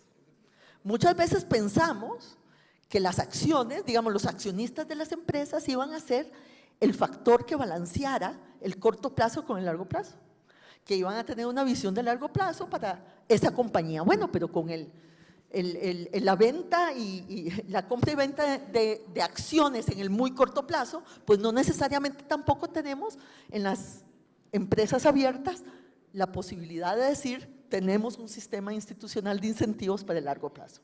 ¿Cómo hacemos para resolver este dilema? ¿Cómo hacemos para que las decisiones que hoy hay que tomar y que tienen efecto en el largo plazo se las cobren al gobierno que no las tomó hace 10 años y no al gobierno que tiene que sufrir esas consecuencias dentro de 4? En mi país decimos que el problema con los gobiernos para el largo plazo es que alguien se come en la piña, pero es al otro al que le duele la panza. Bueno, ¿cómo hacemos para que esos incentivos de largo plazo podamos ponerlos para poder tener esa conversación? Porque claro que tenemos que pensar en nuevas respuestas, claro que hay soluciones para que ese no sea el resultado, pero para ello tenemos que cambiar la conversación en la sociedad con todos los actores, pero con vistas a largo plazo. La debilidad de los partidos debilita también el diálogo, la conversación, la propuesta de largo plazo. ¿Cuáles son las alternativas que tenemos ahí? Pues, bueno, 3 apuntes muy rápidos. Primero, yo estoy convencido que, como siempre ha ocurrido, la cuarta revolución industrial será una nueva oportunidad. Será una nueva oportunidad. Estoy absolutamente convencido que traerá, sin duda, riesgos y que traerá algunas consecuencias difíciles, pero que será una nueva oportunidad. ¿Que algunos paradigmas van a cambiar? Pues es evidente. La robotización va a cambiar pues, muchas de las grandes realidades económicas en estos momentos. ¿Por qué? Porque lo que va a hacer es acercar la producción al consumidor. En estos momentos lo que se transportan son o materias primas o materia manufacturada o personas o información. Son los 4 grupos en los que podemos dividir el transporte. Es evidente que cuando nosotros los costes laborales no sean un elemento competitivo para desplazar la producción, porque esa producción ya no va a tener un coste en salarios, sino un coste exclusivamente en tecnología, lo que se hará es acercar los centros de producción allí donde esté el consumo. Y entonces los transportes serán fundamentalmente de materias primas y mucho menos de materias manufacturadas. Eso es obvio que va a ocurrir. Y probablemente va a ocurrir muy pronto, porque la robotización es algo que está ahí. Pero, ojo, estoy convencido que eso nos va a dar nuevas oportunidades. El tema de la desigualdad, por supuesto, que tiene que ser una bandera que todos tenemos que asumir, pero no solamente por razones electorales, sino por razones éticas. Pero ojo también en no caer en la demagogia, ¿eh? Porque si me dicen que una sociedad es igualitaria, porque en la escala de 1 a 10 los ciudadanos están todos muy cerquita, entre el 2 y el 3, y que es terrible una sociedad desigualitaria, porque los mínimos están en el 5 y los máximos en el 10, yo prefiero la segunda. Yo prefiero la segunda. Es decir, no caigamos en el igualitarismo, porque si nos van a ir a igualar a todos hacia la baja, para empobrecer a toda la población, no es ese el camino adecuado. Y una tercera reflexión que me gustaría trasladar, que algo se ha apuntado aquí. Por supuesto, organismos internacionales, por supuesto que la globalización obliga a pensar de otra forma distinta y de una forma superada. Dicho eso, creo que si los partidos políticos estamos en crisis, bueno, yo ya no milito, pero ya no hago vida política, pero si los partidos políticos están en crisis, y es verdad, hay una institución que está infinitamente más en crisis y que, sin embargo, no tiene los focos mediáticos puestos para amplificarlo de esa manera, que son los sindicatos. Los sindicatos se han quedado como estructuras absolutamente obsoletas, obsoletas dentro de lo que es la economía y la sociedad del siglo XXI. Y siguen haciendo lo mismo que hacían en el siglo XX y muchas veces en el siglo XIX. Yo, uno de los muchos fracasos que he tenido en política es que cuando estaba en la Comunidad de Madrid intenté convencer a las centrales sindicales, no de que dejasen de hacer reivindicaciones, que por supuesto eso es su papel y lo tienen que hacer, pero que extendiesen su actividad, que la verdadera forma de ser útil a los trabajadores era convertirse en entidades de prestación de servicios asistenciales, de servicios legales, de servicios incluso muchas veces materiales, como puede ser cooperativas de vivienda, como puede ser actividades de ocio. Ahí es donde tenían un recorrido de encontrarse con muchas de las necesidades que tienen los trabajadores, mientras los sindicatos sigan haciendo un papel que nunca deben de dejar de hacer, jamás diré yo eso. Pero si solamente se dedican a la reivindicación frente a los poderes públicos o frente al sector empresarial, bueno, riámonos de las crisis de los partidos políticos, porque dentro de unos cuantos círculos de Montevideo estaremos hablando de dónde están los sindicatos. No, ninguno de nosotros cuando habla de este crecimiento de desigualdades, creo que por lo menos en este recinto está pensando en el igualitarismo, ni tampoco estamos pensando en que seamos iguales sin esfuerzo, ¿verdad? El trabajo, el esfuerzo, la disciplina personal, tienen que ser elementos fundamentales de este esfuerzo. Yo me refería, Rebeca, a lo que te puede engañar una estadística, porque cuando se dice, este país ha crecido tantos puntos durante este tiempo, pero ha aumentado su desigualdad, lo que tienes que hacer es ver dónde están ahora los de abajo. Porque si a mí los de abajo han subido de 2 a 5, yo no voy a ser quien proteste porque los de arriba hayan subido de 6 a 10. Pero perdón, Alberto, en esto, y aquí ya está bien que entremos todos a la discusión, pero sin duda alguna hay un tema de la pobreza extrema y de la pobreza que es una primera tarea. Yo no tengo ninguna duda de eso, ¿ok? Pero la sociedad está siendo más intolerante a las desigualdades injustas. Y hay desigualdades injustas, No todas las desigualdades son producto de diferencias de lo que cada uno de nosotros quiere. Hacia las desigualdades injustas yo les puedo asegurar que parte de lo que estamos viendo es esa idea o esa emoción que tiene la gente, veámosla de ese lado, como lo decía Albert, de que la gente está viendo desigualdades injustas que no quiere, que no tolera y que cree que están reproducidas por la élite política. Albert, y después Martín. Yo creo que parte del fenómeno que hablamos del populismo, de los riesgos de la democracia liberal, tienen que ver con esta transición, esta revolución, en este caso tecnológica, pero sobre todo por una clase media venida a menos. Es decir, yo creo que ese es donde hay una clase media fuerte, donde hay instituciones fuertes, difícilmente va a haber un gobierno populista. Por tanto, cuando se debilitan las instituciones o se debilitan las expectativas o las oportunidades de la clase media, es cuando tienes el caldo de cultivo para que crezca el populismo. Por tanto, la batalla preventiva de una sociedad debe ser considerar y no olvidar nunca a esa clase media, que es la que sustenta al Estado, la que paga impuestos, la que tiene el pacto fiscal con el Estado. Y yo creo que ahí es donde está el problema en lo que estamos viviendo. En las sociedades acomodadas, en las sociedades avanzadas, la clase media ha perdido poder adquisitivo. En España es un ejemplo que somos un país próspero, pero es verdad que en la clase media se ha perdido poder adquisitivo. En España debatimos las pensiones ahora, ¿no? La realidad es que quien más ha perdido no es el pensionista, sino es el trabajador que ha precarizado su empleo, que trabaja por menos dinero 10 años después y con temporalidad y precariedad laboral. Ese es el problema y la causa del populismo. Que un joven acabe con 25 años sus estudios y haga una carrera, un máster 2, y trabaje por menos dinero y contratos de 6 meses y te vas a la calle y no encuentras empleo, esa es la carne del populismo. Gente desencantada porque su país no le da oportunidades. Que ha hecho los deberes, ojo, que se ha formado, que se ha preparado, que ha hecho lo que decían que había que hacer, no ha hecho nada mal.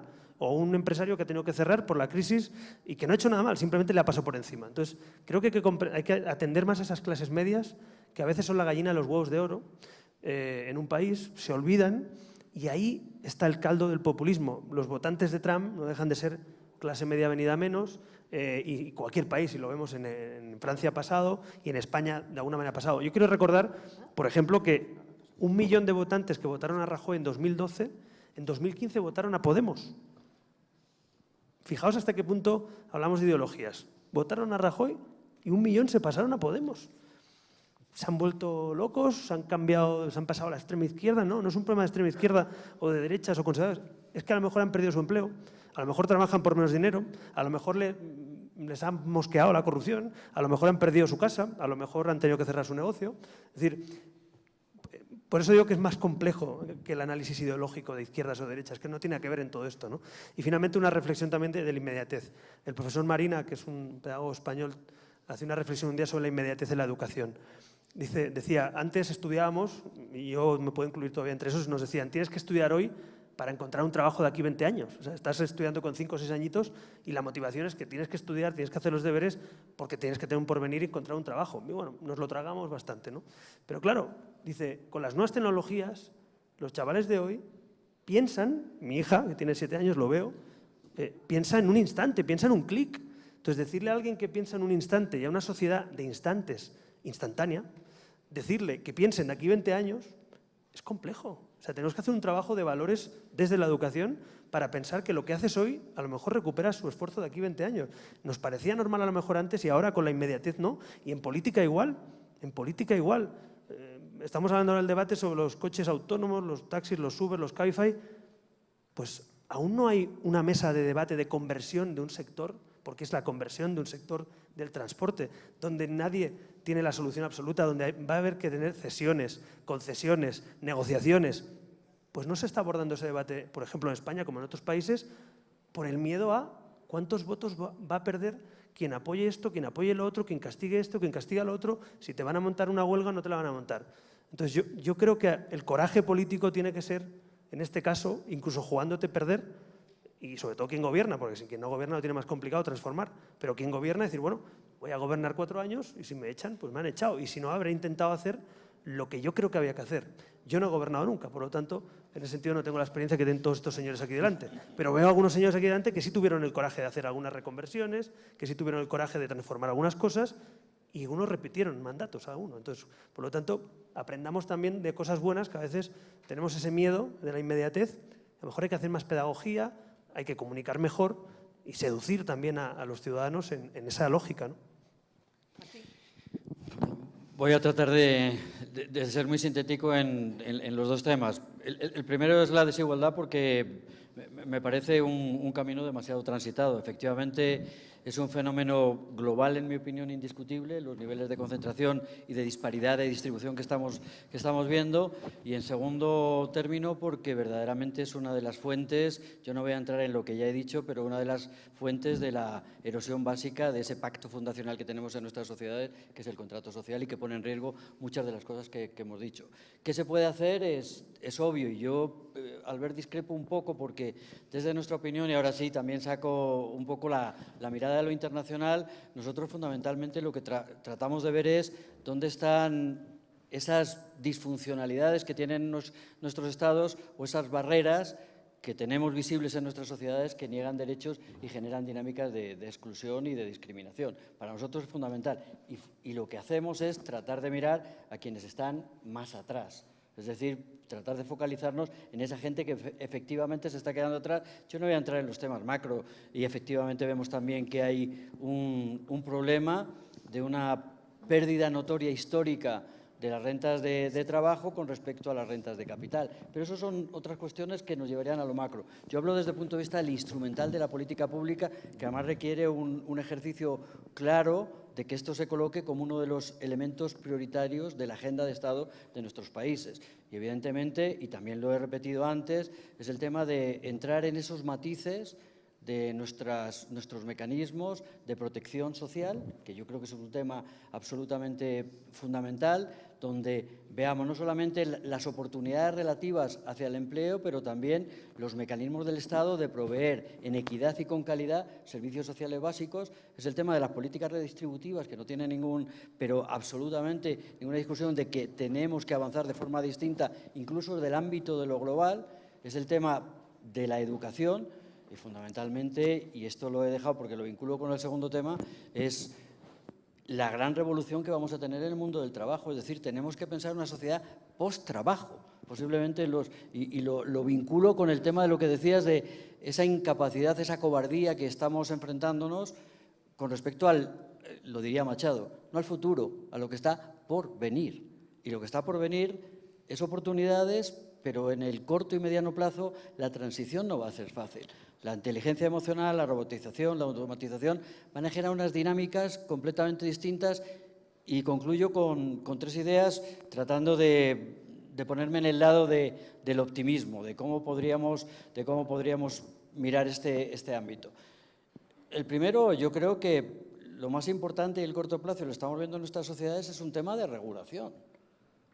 O sea, tenemos realmente ahora algunos conglomerados que están en plataformas digitales que están reconfigurando o invisibilizando lo que son verdaderamente las oportunidades de trabajo. Ese tema, es decir, Amazon vende libros sin tener libros, Uber provee servicios de taxis sin tener taxis, es decir, hay una reconfiguración de esas relaciones laborales que nosotros tenemos que pensar en este ámbito y el tema de regulación es un tema, para mí, absolutamente claro.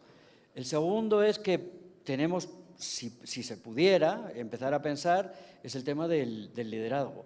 Hay que, y yo en las escuelas de negocio en las que he estado, te enseñaban que había 3 ingredientes claves cuando enfrentas un problema. Es el tema de anticipar el futuro y yo creo que tenemos que tener una claridad de la complejidad del problema y tratar de entender todos sus matices. Segundo, y necesitamos un cambio, tratar de promover el cambio, necesitamos un cambio en el ámbito de las nuevas relaciones laborales que vienen. Y lo tercero, y esencial, es tratar de generar un diálogo para que las respuestas sean, ojalá, en la medida de lo posible, construidas por las distintas personas que tienen distintas responsabilidades. Es decir, creer en las personas para buscar soluciones colectivas ante problemas que son complejos en nuestras sociedades. Y finalmente es el tema de las políticas de empleo. Tenemos que repensar completamente y todo esto podría pensar que es en el ámbito de las relaciones laborales, pero yo concluyo con un tema que para mí es el esencial.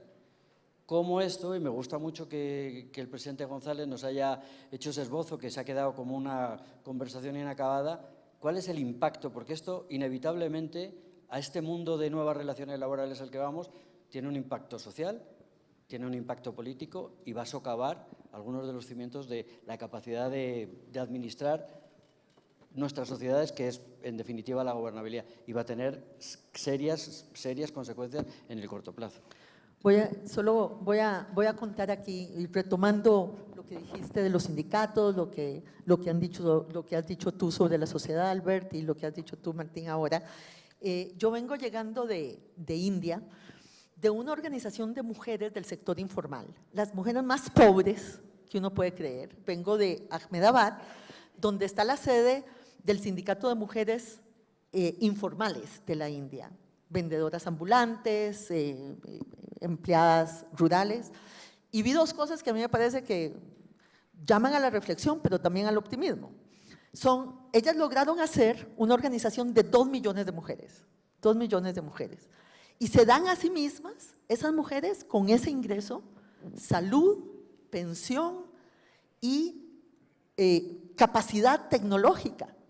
Había que ver las historias de las mujeres que tenían organizaciones en las cuales habían metido la tecnología a través del teléfono digital y lo que habían logrado hacer, lo que eso había mejorado sus vidas, lo que eso había mejorado las vidas de sus familias, y la posibilidad de, en asociatividad, haber logrado todo ello.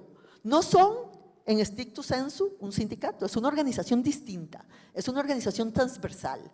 Su relación con los sindicatos ha sido bastante tensa, para ponerlo de alguna manera, porque ellos, sienten ellas, no las representan. Su organización, que ninguna de ellas trabaja en el mismo lugar, ¿cierto? O sea, son mujeres que se han unido transversalmente a través de una organización que les permite, por tanto, al ser muchas, aunque cada una de ellas sea todavía pobre, al ser muchas, proveerse de medios tecnológicos, de asociatividad, de mejoras en su productividad enormes y de la capacidad de aumentar sus ingresos y de tener una seguridad social que no les da el Estado, porque el Estado no les da salud y no les da pensión. Y ellas, con todo el poco ingreso que tienen, logran en conjunto ahorrar para darle una mejor vida a los hijos que vienen. Es muy inspirador, yo creo, de las nuevas organizaciones que vienen, que no van a ser las organizaciones efectivamente que conocemos hoy, van a ser organizaciones más transversales. Y eso me lleva también a que el tema de las desigualdades no son solo desigualdades socioeconómicas, muchas de estas desigualdades son desigualdades horizontales, son desigualdades entre grupos, por raza, por etnia, por religión, por lugar donde viven. Esas desigualdades tienen dinámicas en este momento en la sociedad mucho más poderosas, tal vez, en algunos casos, que las desigualdades verticales o las desigualdades horizontales. Termino dándoles a cada uno de ustedes, porque ya estamos a 15 minutos del cierre, una última intervención para cerrar y tratar de referirse a los temas que hemos tratado. Gracias, Rebeca. Bueno, pues yo voy a terminar rectificándome a mí mismo y corrigiendo lo que dije en mi primera intervención. Y no, lo digo completamente en serio. Y si entré más pesimista, pues salgo más optimista. Salgo más optimista por dos razones. Una, por el propio desarrollo del debate. Lo digo en serio, la inteligencia de Rebeca, los conocimientos de Martín y el entusiasmo proactivo de Albert, yo creo que nos tiene que hacer pensar que tenemos esperanza en la reflexión y sobre todo que celebremos que aquellos que tendrán que implementar estas políticas en el futuro, que obviamente no somos nosotros, o sí, porque algún rumor he oído por ahí de algún compañero del círculo, pero bueno, no hablemos de eso ahora, pero que tienen interés por escuchar, y eso yo creo que es extraordinariamente positivo.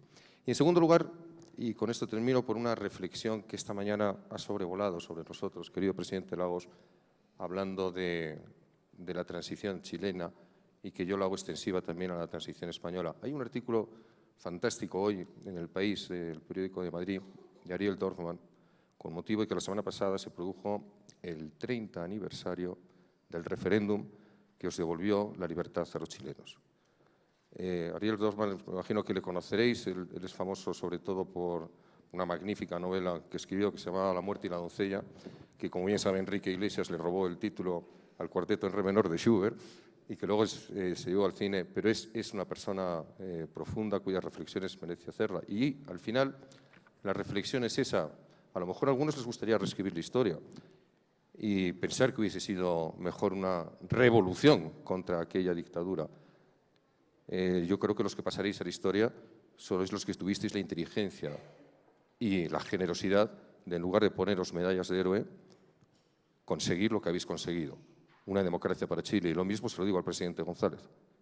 Nosotros somos una generación, la tuya y la mía, Albert, que tenemos que ser una generación agradecida.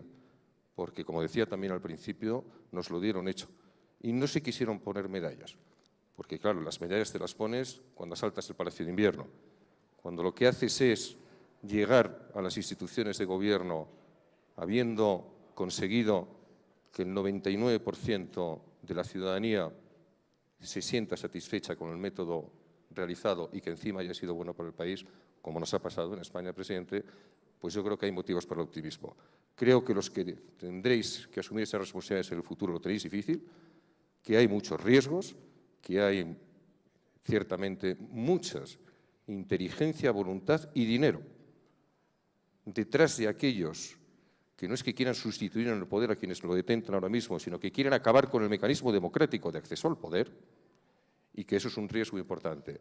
Pero viendo lo que hicieron personas como Lagos y González, viendo el resultado con todos sus problemas de países como Chile y como España, yo creo que tenemos motivos para estar optimismo. Así que rectifico mi pesimismo inicial y me sumo al optimismo de esta mesa. Muchas gracias.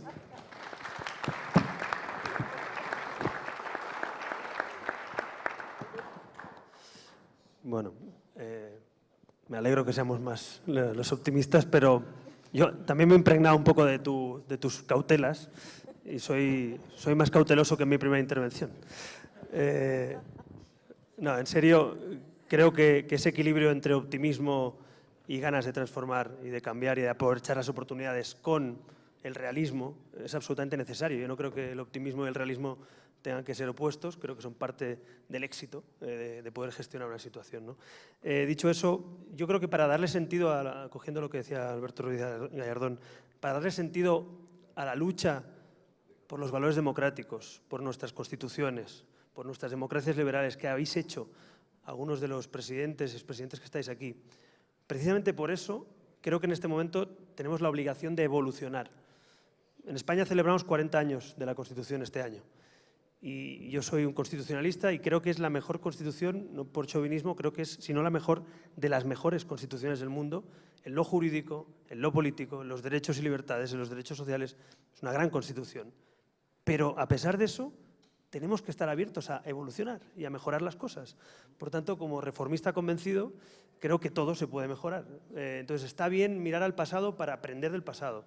Está bien mirar el trabajo que hemos recogido y heredado de líderes políticos como los que están aquí.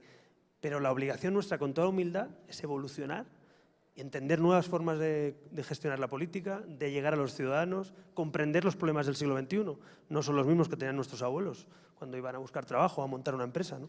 Entonces, yo creo que lo que necesitamos es evolucionar, no revolucionar, evolucionar. Aprovechar la globalización como una ola. La globalización puede ser o un tsunami que te pase por encima o una ola que la surfeas y aprovechas las oportunidades. En la globalización no se puede empatar. Es una mala noticia para los conformistas. O pierdes o ganas. O aprovechas las oportunidades y creces, o te quedas dormido y te pasan por encima. Entonces yo creo que tenemos la obligación, y es duro para el ser humano pensarlo, porque las certidumbres nos llevan también a cierto acomodamiento, ¿no? Pero claro, antes la gente, lo decías, entraban a trabajar en una fábrica o montaban un negocio y pensaban que eso duraba toda la vida. Yo he visto en mi casa, soy hijo de comerciantes, he visto desaparecer a un comercio por encima de una crisis y por un cambio de consumo. Y mi padre se pensaba que toda la vida, porque su abuelo era comerciante, su padre era comerciante, él era comerciante, ya no lo es. Y eso es la vida. Y yo creo que adaptarse a esos cambios, entender esos cambios, es fundamental, ¿no? Así que la obligación que tenemos, creo, a los que nos toque alguna responsabilidad en un futuro, es explicarle a los ciudadanos esos cambios y protegerles y darles certidumbre en esos cambios. Así que yo estoy muy orgulloso de compartir esta mesa aquí, de que nos hayan invitado, que me hayan invitado a un lugar tan ilustre como este, y tomaré nota y aprenderé, porque hay que aprender en la vida hasta el último día que te mueras. Muchas gracias.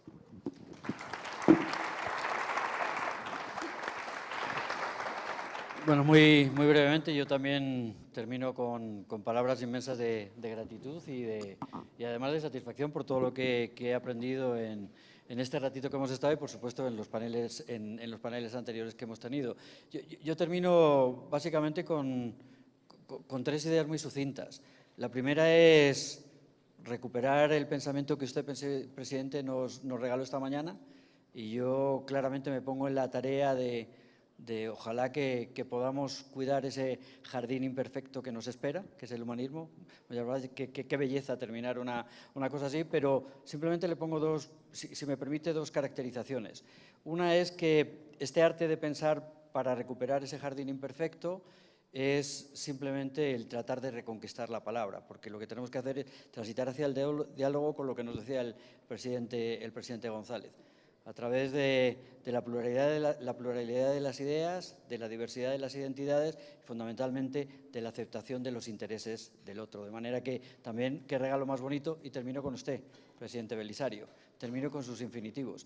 Para mí, lo que saco del día de hoy es que ojalá que aprendamos a ser y no aprendamos a tener. De manera que ese es el espíritu con el que me voy, y muchísimas gracias.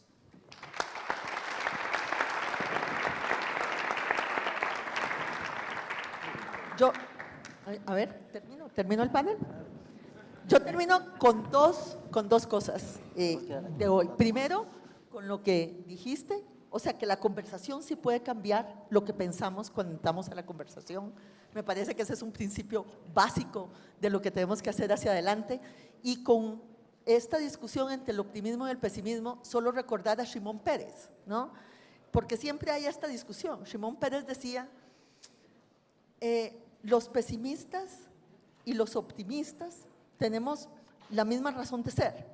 La única diferencia entre nosotros es que, decía, morimos igual, los pesimistas y los optimistas. La única diferencia es que vivimos distinto. Bueno, yo creo que hay que vivir distinto, con mucho más optimismo sobre el futuro y sobre la gente que tiene nuevas ideas para cambiar la realidad. Muchas gracias a todos.